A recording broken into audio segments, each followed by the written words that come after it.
Tak poďme si ukázať, ako nastaviť hladinu. Takže hornú šrubu povolíte, držíte a spodnou maticou točíte buď v smere alebo proti smere.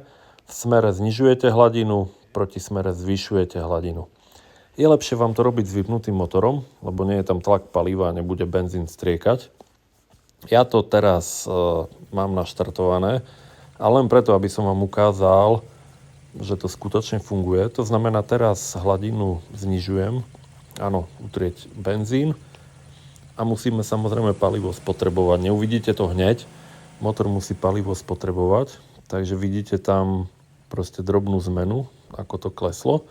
Dajme tomu, chceme ešte viac, takže ešte otočím v smere hodinových ručičiek a zase utrieť a spotrebovať palivo, to znamená, trošku mu zvýšim otáčky. A vidíte, ako to spadlo úplne až tam, kam nechceme. Takže, aby sme to vrátili na tú strednú rýsku, tak znova to otočím v protismere a zaistím.